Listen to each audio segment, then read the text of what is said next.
Hello there, Capricorns. I hope you all are doing well. I feel like for many of you, releasing old demons, releasing old karma, and walking into a new phase in your life, starting something over, starting something new. I feel like those energies are very indicative in this card, okay? So, it's going to be a really, really good month, and I feel like you're getting some type of revelation. You're getting some type of you can call it psychic hits, if you will. What I feel is like revelations, premonition, or even uh, um, a holistic understanding of a situation and knowing how it has affected you in the past so that you can vow to yourself to not let it affect you in the future. So I feel like this spread is bringing about a breath of fresh air for many, many, many of you, okay? Um, when I was shuffling out this card, this spread, what I saw was I saw like a scarecrow. I saw a scarecrow. So there's this road, right? And there's this big mansion. It's like a white marbled mansion, really beautiful place. And then this scarecrow, he's got like a little bag on a stick, very similar to this. And he's walking away from the mansion towards the road. He's got like a smile on his face. And you can see his clothes are in tather. He's got pieces of hay. And he's also like, he's got like those strings that have been cut, like marionette strings, you know, like a puppet on a string, but they've been cut, which allows him to kind of move away from the mansion where he's been sequestering himself, or he was either forced to work for somebody under somebody else's mandates. And he felt like he didn't have a sense of agency, but now that those strings are all cut, he's starting on a new path in his life where he has like total freedom to, you know, exercise his free will to do whatever he wants. And he has like total control and that sense of agency about his future. Okay, so I feel like it's a very powerful moment and imagery, mainly because it signals, you know, how you guys, your card is the devil, right? And the devil is being tied to situations, being stuck in a prison of our own making, or being stuck in a situation where we can't really see the way out. However, this is like running counter to that because it indicates you're finally free from a burdensome situation. You're finally walking down a new path and you're finally happy. Like, I'm very drawn to that smile on his face as he's going about his own way and, you know, feeling that sense of freedom for the very first time. The key words I'm getting from that imagery is like indenture servitude. I'm getting as well, you know, revelation. I'm getting as well freedom overall. Um, and I'm drawn to use imagery and even words that are indicative of of a situation that could be, it might seem a little bit archaic, these terms, but I feel like, you know, they're coming up for a reason, so I'm going to use them. I feel like there's a regime change, okay? Moving from one very, very oppressive regime, or like getting out from under a very oppressive situation, and then charting a new territory. And the reason why I say this is we have here the Hierophant. This is like a situation where somebody has to give a part of their harvest, a part of themselves, a part of whatever money they make, paying tribute to somebody who has that sense of entitlement. Like, you know, they're either ruling over you, and they're like, okay, you have to do it this way and only exactly this way. Or you have to, you know, on a monthly basis or on a yearly basis, pay your tribute to another person. And that was just the way things were. That was like the rule of the land, or that was like the law of the land. And no one dared to question it, okay? So like somebody's taking, I feel like, either your energy, your financial resources, and you felt like this was the only way to do things, okay? You never question the established order. The Hierophant is greatly about institutions, long-standing institutions that have been in place for a very, very long time. They're very rigid, very resistant to change, and because they've been around for so long, they might not be relevant in present time, but people don't question it because it's thought of as, you know, this is the way things are, and this is the way we've been doing them for hundreds and hundreds of years, and this is the way things are going to be. So no one dare to really question it, okay? But it creates, I feel, a very oppressive atmosphere, and it creates almost like an unfair sense of balance when it comes to I almost feel like the poor giving to the rich. And I almost feel like, you know, whoever's on top is exploiting the situation and exploiting the fact that others have to pay homage or have to pay tribute out of their own pockets in order to gratify somebody else on top. And so it creates a situation where things are very, very unbalanced. And if we're not talking about this in terms of, you know, financial resources, we're talking about energy. We're talking about, you know, spiritually, you're very drained, okay? This was a very oppressive system. Whoever is writing you, whoever is like ordering you around, or I also feel like whoever has been, I'm sensing, you're working under even. And then I'm also sensing as well family obligations, okay? I'm also sensing like expectations from people just because by virtue of being your family, they feel like they have the right to, you know, dip into your financial resources. So I definitely feel in a way you guys might have been subsidizing a situation that really drained you financially, emotionally, spiritually. You were not happy. You were not happy. And you were trying to find a way out, okay? How do I maintain this? So if we're looking at, this is the Four of Pentacles.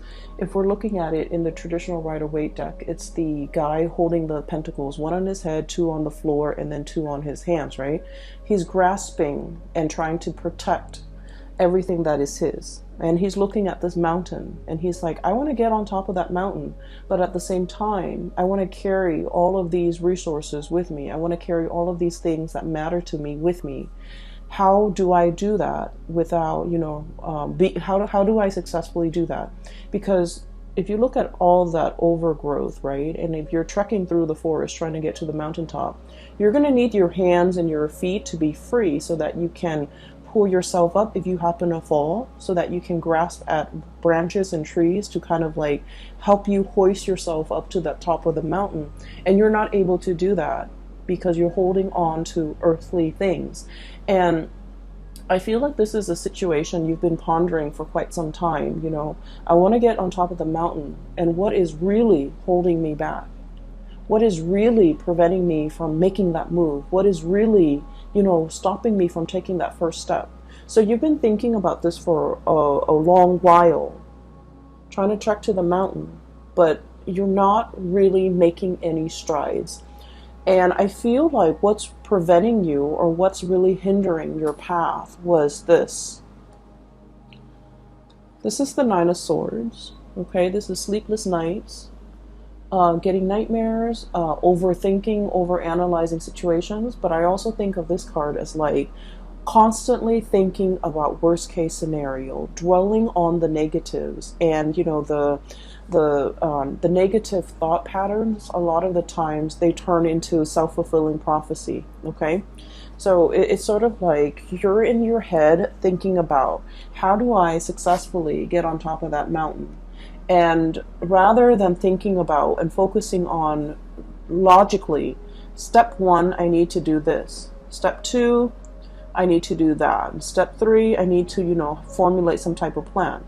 And I feel like for many of you, this process, this is like a lot of thoughts, okay? Each sword stands for like a mental thought. And I feel like for many of you, you've been mired in this situation where your demons are getting the best of you. You're thinking about problems rather than separating. Each problem exists in its own little bubble. But rather than thinking, you know, some of these problems are outside of my control, some of them are not, and the ones that are not outside of my control, I really should focus on that. I feel like you're conflating, or you're mixing all these problems together, and they become this really embedded, right? This sense of embeddedness, all stuck together, all causing you a lot of anxiety, all seem very, very daunting. It's like, how do I get to the top of the mountain when I'm only at the base? And so as soon as you feel inspired, you're like, I'm going to do it today. Something happens to hold you back. And a lot of it is these, self-limiting thoughts and beliefs and thought patterns. And I feel like you are making mountains out of molehills. You're making a situation a lot more daunting than it has to be, mainly because you're not looking at problems in isolation. And what I mean by that is, let's say, first of all, you have a big plan that you want to get off the ground, right? The first thing that people logically that we should do is think about how much overhead costs or how much costs, is associated with this. So that means you might need to do some preliminary research to figure out what your budget is and how much this project is going to cost. Okay. And then you're going to go out and kind of crowdsource, brainstorm from other people and figure out, hearing from experts or getting advice, to get a price range of how much this is going to cost, who I should talk to get this off the ground.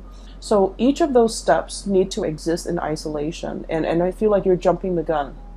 You want to get to the top, but you're not thinking about each of the steps that are necessary in order to get there. So I feel for some of you, there's a situation here that it seems like it's running ahead of you, and it's like the longer you wait, the further and further and further away it is from you. It's almost like you're losing your grasp. You can't really get it back. You can't really draw it back into your orbit because it's distancing itself. Okay. So I also feel like for some of you, this is a person, okay, who might be distancing themselves. And I also feel like there's a lot of guilt associated with the relationship between you and this person. For some of you, it could be a family relationship. For others, it could be like a love type of a relationship. And I feel like it's escaping your grasp. And I also feel there's a lot of guilt associated with it. Like, I should have done things differently. I should have told them how I felt. I should have,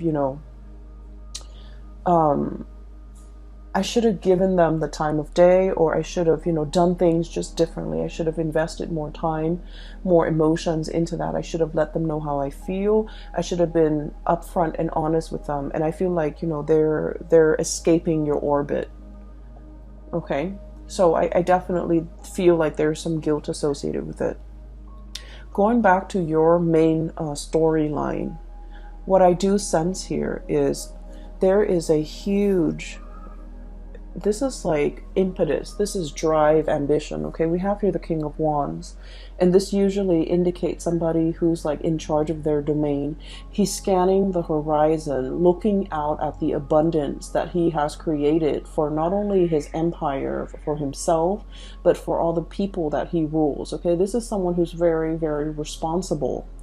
The way I'm reading this energy is that you're in a great, powerful position of leadership, okay? You care about the people that have been very loyal to you. You care about their well-being. And I feel like it's almost like ruling with a very benevolent hand, okay? Understanding that I'm not going to exploit this power differential. If you do well, I do well, and our kingdom is going to do well. So understanding that even if others pay tribute to you, you can't exploit that relationship. You can't exploit the power differential to keep them oppressed. You have to kind of like take care of the people that are under you. And I feel like many of you, you're coming into a profound sense of, it's like understanding how power needs to be controlled. There was a situation here where someone in a position of power was very tyrannical, controlling, and exploited that power of position. And we're shifting away from that into a new way of doing, like a paradigm shift, where someone in a position of power is very benevolent, okay? They can be hard if they want to, because the King of Wands is very much authoritative. Okay, but this person is also very paternal. They take care of people. They're very loyal to their subjects. And because of that, they garner a lot of respect and trust from their subjects. They're seen as someone who is not afraid to get their hands dirty if push comes to shove. And they're seen as someone who, is constantly very vigilant, sees all, resolves problems, and really, really care about the well-being of other people. So I feel like you're understanding how power is to be used rather than abused. You're understanding as well that, taking care of the people that matter to you, or the people that have been very, very loyal to you, treasuring, valuing, and being available to those people means a lot more to you now. And what's on top of this card here is the Six of Pentacles. And the Six of Pentacles this is a major, major card about karma, okay? This is a situation where the poor is paying tribute to the rich to the point where they're financially, emotionally depleted, okay? Giving to a situation where you're no longer taking care of yourself. You're just going to work. You're just getting through life in order to have the resources to pay that tribute. And now we're coming into this sense of like total rebalancing of karma, the karmic scale.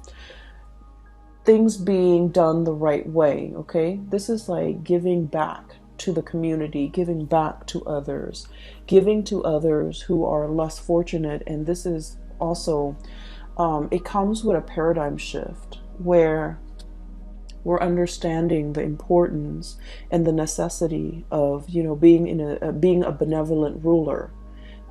You can still rule with an iron fist, but you can still be loving and warm and gentle and benevolent. And you can also, give back to the people, especially that really need it. For many of you, I'm seeing major career changes here. Some of you might be in that corporate environment and you're just like, no, this is too taxing, too stale. I'm already at the top and I don't like the vibe. I don't like the atmosphere. I don't like the environment where it's like a social, like the climbing that corporate ladder, getting yourself to the top. And once you've made it to the top and you have this bird's eye view and you're just like, this is not really jiving with me. This is not where I want to be. And this is not something that I want to do long term. And so I'm seeing a major career path, a major shift where you are possibly working more at the grassroots level and thinking about what you need to do long term and what you need to kind of, what you need ultimately to be happy. And so I'm seeing some of you thinking about a major change in your career, a major shift of focus when it comes to like how do you yield power, how a good leader is supposed to rule, how to be a good supervisor, how to be a good leader, how to, inspire others rather than like oppress others. Okay, so this is really cool. Capricorns are oftentimes like seen as people who are like who are very like career ladder oriented, and they're seen as people who will throw other people under the bus and I've heard this, okay, and this is not something that I believe about you guys, Capricorn, but I feel like in the spirit of, ambition, like in the pursuit for power and wealth and prestige, we're all capable of throwing other under the bus in order to get what we want. And I feel like, being that goat on the crevices of mountains, and you never falter. You jump from one small crevice to the next and you always land on your feet, and you know how to do it well. You know how to do it very, very stealthily and very, successfully. But I feel like once you get to the top of the mountain, you're just like, oh, that's it, I'm already here. And you're looking for the next mountain to conquer.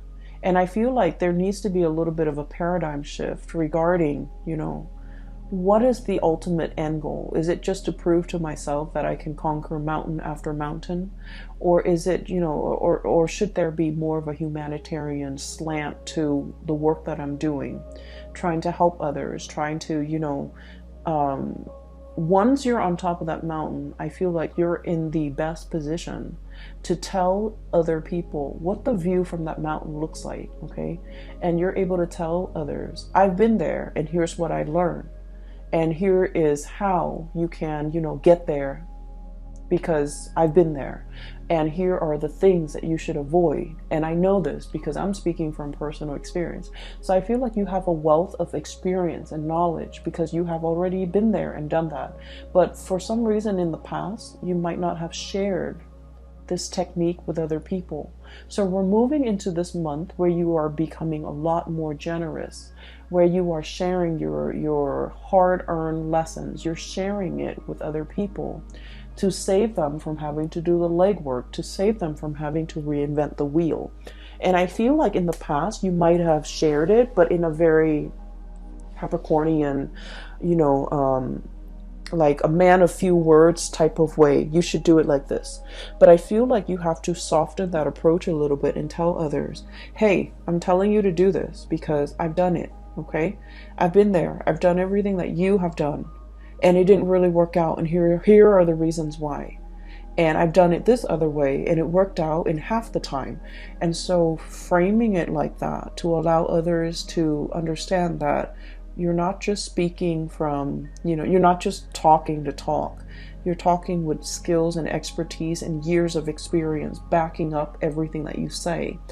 And I feel like that's going to save somebody, a lot of legwork. They don't have to reinvent the wheels. They can work off of what you're working off of, okay? I do feel for many of you, there is a situation here in your life, a very long-standing relationship that might have gone a little bit sour, okay? And we have a situation here where there was a vow, there was a promise, okay? And the promise was kind of like to death do us part, okay? The promise was for partnership, longevity. For some of you, this could be somebody that you have known for a really long time. They know your family. You've took them around to introduce them to your family. They've taken you around to introduce you to their family, vice versa. This is a partnership where two people might have known each other since childhood. There is a tremendous degree of like trust, okay? You know this person inside and out, and you trust this person wholeheartedly. They likewise know you inside and out. And then I also feel like there's a immense sense of like trust, love, respect, and the whole 9 yards, like that whole ball of it's like all the reasons that you have for caring about this person, for trusting them, everything is so like embedded, okay? Like the shared experience, the shared ambition, the shared dreams. Like the two of you feel almost as if you have been through so much together. There might have been a recent breach in trust. There might have been a situation where I feel, Capricorn, somebody is either living with a lot of guilt. It could be you, it could be them, over something that was done, okay? And I feel like it's sort of like, there are so many reasons why the other person trusts you and you trust the other person. But at the same time, one unexpected move, one action that is done out of character can really make you or the other person distrust the future, the viability, and the continuity of this friendship, this business relationship, or this relationship. So I feel almost like there was something that was done in poor taste, in poor judgment, and it left like a bitter taste in somebody's mouth, okay? And things can never go back to the way they were. It's like everything that was said was said. You can't take back words. It's like, the water from the chalice, from the cups have been spilled, and the other person might be the one walking away, and they're just like, I don't want to fix it. It's already spilled. I'm not going to go downstream 2 miles away to refill those cups. I'm not going to trek up the mountain to the clearest spring to fill up those goblets, okay? So I feel like there was a situation where it can be fixed, but somebody, you or the other person, is like, I wash my hands of this. I'm not putting any more time in it, and I feel like it's leaving the other party very, very, very sad, very upset. And it's also this sense of overwhelming acceptance, okay? Like, oh, it could be fixed. They just didn't want to. And I feel like that says a lot, okay? But I feel in the wake of this, people leaving so new adventures can await for you, so that new boats, new ships, new people can be coming into the picture. And so while this has happened, and it's not something that you want to happen because you guys are very, very, I almost feel like you're scorpionic in the way that you value relationships, especially relationships with people that you have known your whole life, okay? You are a clinger as well to friends, lovers, past relationships where you really, really know the other person, okay? That sense of like being comfortable with the familiar, okay? I feel like a lot of people are in general, but I feel like it's more so with Scorpios. I feel like Scorpios, Leo, Cancers.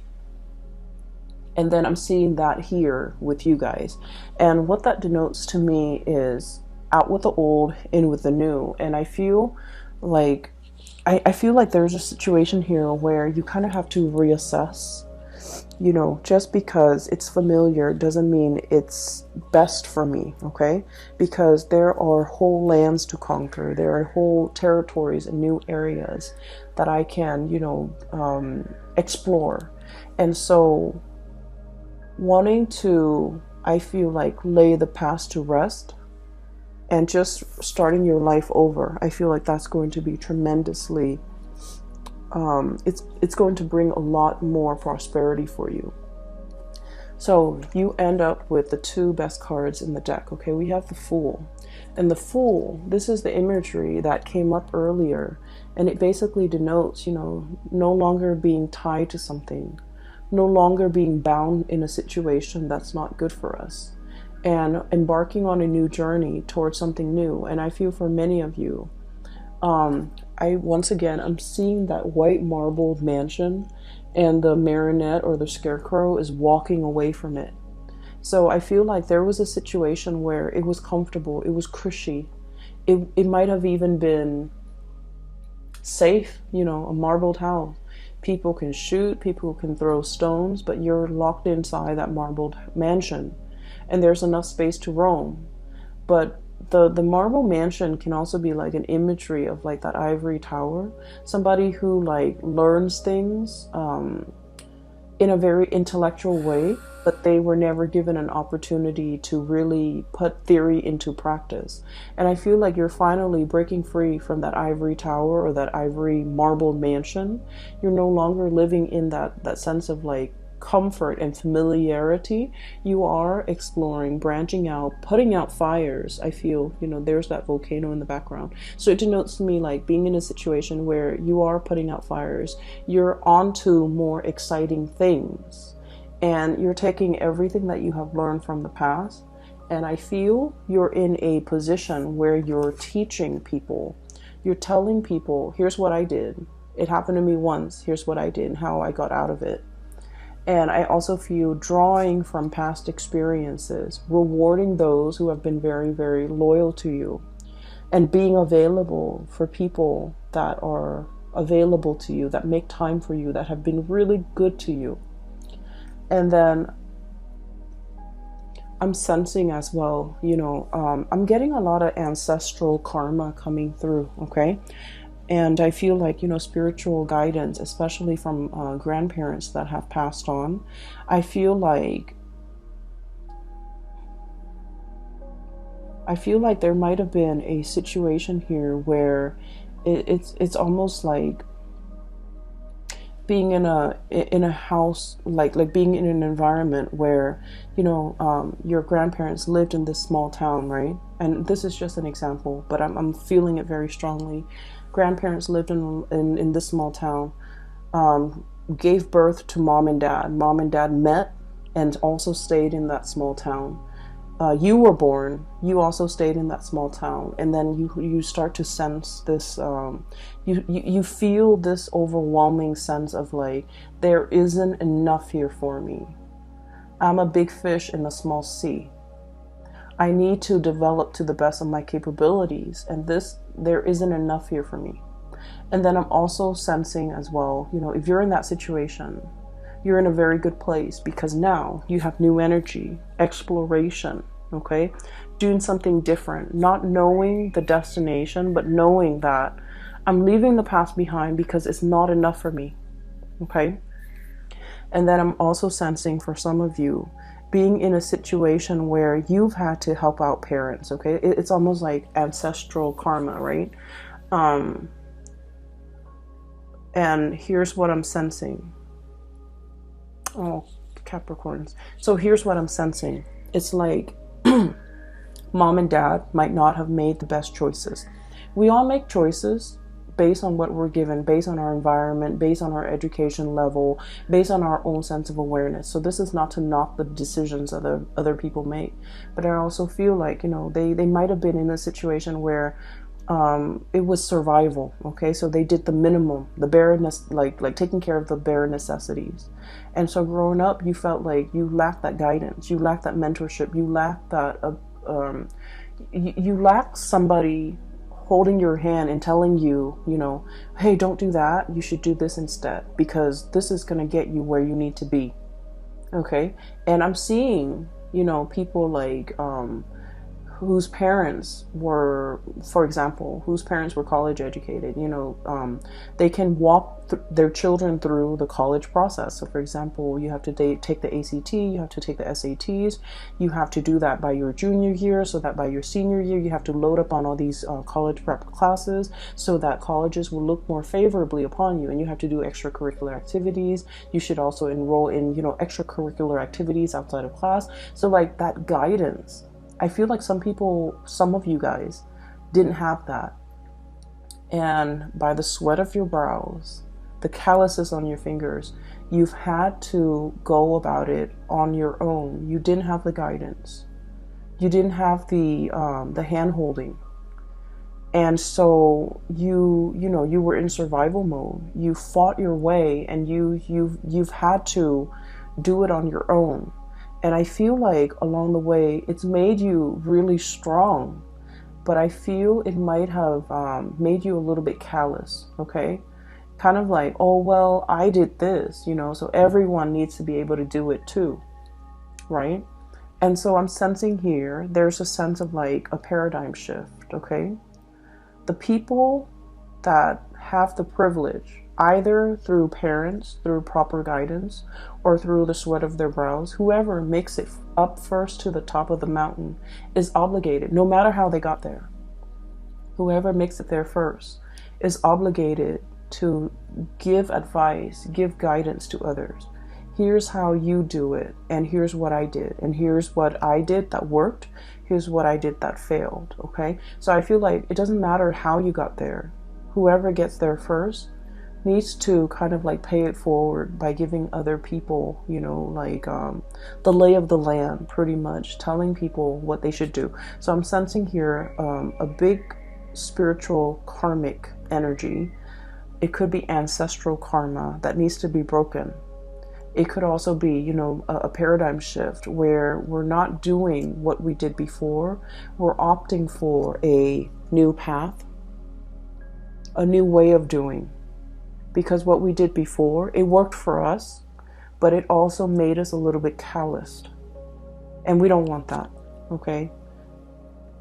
And then I'm also sensing we have this tremendous sense of like breath of fresh air, his hair is blowing in the wind. He's a leader. There's a whole caravan of people following his lead because they trust him. And so you're thrust in this position where you're going to be exalted.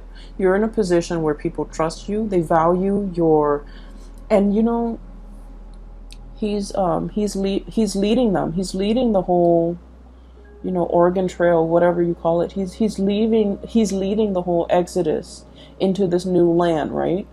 But look at the way he's dressed. He's not like a king. He's not a ruler. He's not a tyrant. He's not like an emperor. He's dressed like the regular layperson. And there's a sense of humility associated with it, okay?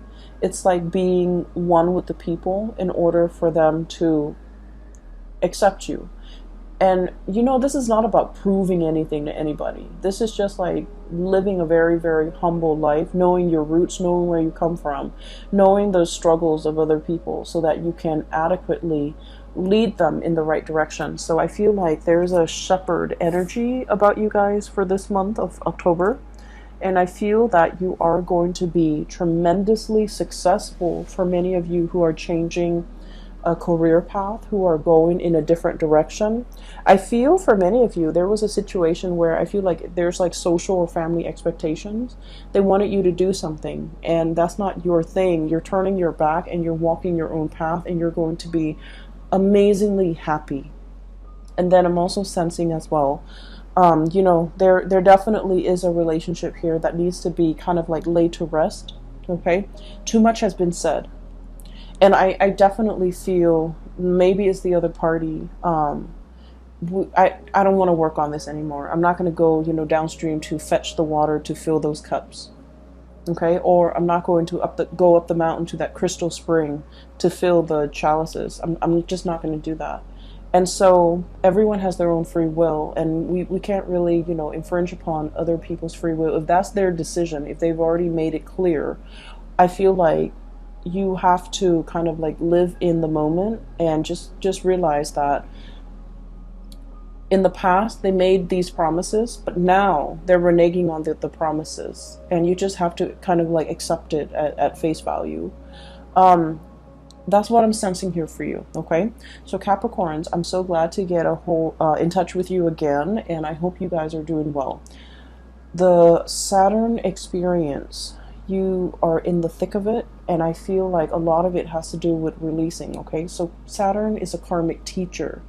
It taught us, well, it has taught you guys, but it's supposed to teach us during the Saturn transit.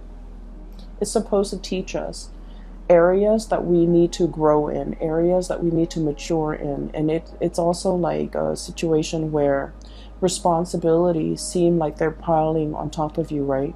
Financial drains for some of you, responsibilities.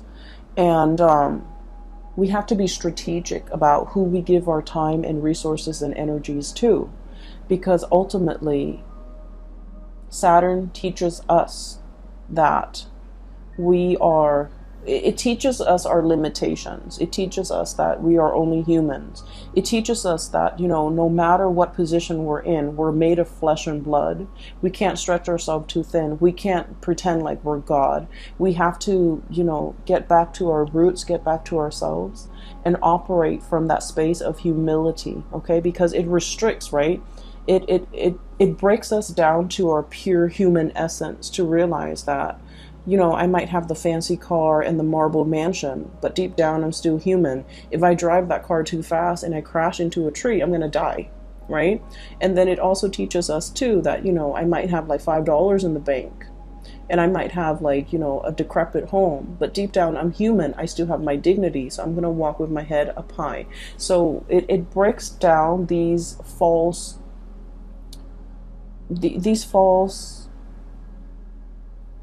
paradigms that we have, these false ideas that we have. They could be self-limiting ideas. They have like, they could even be like, you know, that sense of grandiose sense of self. But it breaks it down so that you can figure out, you know, I'm here. How can I be of service to other people? And this is, by the way, a very, very good time for many of you to do community service, to understand how you can kind of like reconnect with your fellow human beings in a spirit of service. I think like it's a really good time to do that. You know, really make the time, okay? Make it a family event if you have children. Make it a bonding experience if you have a spouse, okay? It's going to be good for you, and it's going to really heighten your sense of appreciation for what others have to go through, okay? So I just feel like, you know, community service is always a good way to give back. but it also allows you to take a peek into someone else's life, someone who might be really struggling, and to understand that, you know, it is our responsibility to do whatever we can to alleviate the difficulties and the suffering for another human being. And I feel like that's what's coming in here. It is about karma. It's about karma coming full circle, taking and then receiving, okay? Being taken from and then having it come back to you. So not all is lost. This is a really powerful month. And so I want you to make the best of it, okay? So once again, I'm no longer giving private readings. If you are interested in a private reading, there is a colleague of mine. Her name is Bridget. I've included her information below if you'd like to book a reading with her. She is phenomenal, and I can't stress that enough. I wish you all the best, okay? And I'll talk to you guys soon. Take care of yourself and have a wonderful rest of September and October 2019. Bye-bye.